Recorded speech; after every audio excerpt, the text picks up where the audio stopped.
Merci, Monsieur le Ministre. La parole est maintenant à Monsieur Dominique Barth, à Monsieur le Ministre du Redressement productif sur la restructuration de la Redoute. Merci Madame la Présidente. Madame la Ministre, il est des entreprises emblématiques que tout le monde connaît en France et en Europe, des entreprises auprès de qui tout le monde a un jour acheté quelque chose, des entreprises dont les salariés ont des compétences, des savoir-faire connus et reconnus de tous sur notre territoire, mais aussi au-delà de nos frontières, des entreprises qui ainsi font et sont la France. La Redoute à Roubaix fait partie de celle-là. Malgré cette image, son propriétaire, le groupe Kering de la famille Pinault, a choisi de dédaigner cette histoire, cet ancrage, et de se recentrer sur le luxe, plus rentable et à l'image plus prestigieuse, pense-t-il. Il vend la Redoute. Ce choix, peu éthique et d'un certain cynisme, nous fait mal à tous, élus et salariés à Roubaix et Wattrelos. Mardi matin, dans le froid, plus de 500 salariés ont défilé dans les rues de Lille pour dire leur passion pour leur métier et pour leur entreprise, mais aussi leur inquiétude face aux 1178 suppressions d'emplois annoncées par les repreneurs. C'est un cataclysme économique et social. Par mes soins, mais aussi par nombre d'autres élus, tous mobilisés, le gouvernement a été tenu informé à la fois de l'enjeu industriel, mais aussi des lourdes problématiques sociales qui se posent désormais. Sur le projet industriel, le gouvernement peut-il peser sur les choix stratégiques du groupe Kering et des repreneurs pour que la Redoute continue d'exister, pour que le nombre de suppressions d'emplois soit le plus réduit possible, pour que le pôle logistique de demain annoncé par les repreneurs soit le plus proche possible de celui de Wattrelos d'aujourd'hui et pour que soit réindustrialisé rapidement le site actuel.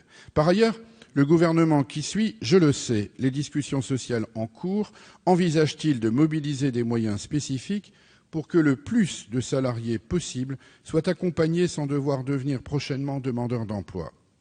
Dans un bassin d'emploi qui compte déjà près de 16% de chômeurs, Roubaix a besoin de l'appui de tous pour éviter le pire. Merci Madame la Ministre. Merci. La parole est à Madame la Ministre déléguée auprès du Ministre du Redressement productif. Vous avez la parole, Madame la Ministre.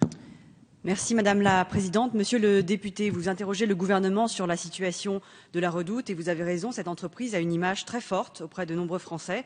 Elle fait partie tant du patrimoine national que de celui de la région Nord-Pas-de-Calais.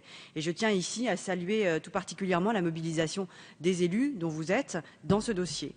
Monsieur le député, alors que la Redoute employait 6 000 salariés en 1999, il y a eu depuis 6 plans de sauvegarde successifs et l'effectif est désormais de 2 400 salariés. Les pertes de l'entreprise se chiffrent en plusieurs dizaines de millions d'euros par an.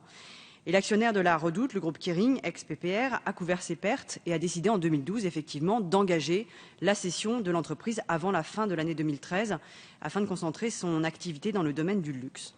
Le groupe a donc annoncé l'entrée en discussion exclusive avec 2 dirigeants du groupe, Madame Bala, directrice de la Redoute, et Monsieur Courteil, directeur financier de Red Cats. Kering avait fait part dès la fin de l'année du périmètre de restructuration qu'elle considérait comme nécessaire, à savoir la suppression de 1500 emplois. Pour le Nord, cette annonce est donc très durement ressentie. Les élus locaux, comme vous venez de le faire à l'instant, Monsieur le député, ont eu raison de considérer ces annonces comme une catastrophe pour le territoire. Le gouvernement partage le sentiment que vous venez d'exprimer au nom des élus locaux, Monsieur le député Dominique Baird. Et comme vous, Monsieur le député, le gouvernement est convaincu que la Redoute dispose encore d'un véritable potentiel et d'un avenir. Ce potentiel ne doit pas être fragilisé par une restructuration qui serait trop brutale, non concertée et qui réduirait la capacité de rebond de la société. C'est tout le sens du dialogue social aujourd'hui à l'œuvre au sein de l'entreprise. Et c'est donc aujourd'hui le temps des salariés pour avoir des éclaircissements auprès de leur actuelle direction et des repreneurs.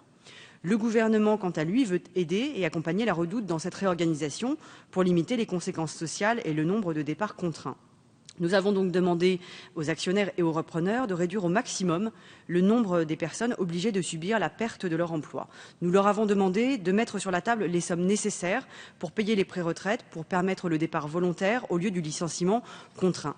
Cette négociation, elle commence avec les partenaires sociaux et les syndicats, mais aussi bien sûr avec les élus locaux.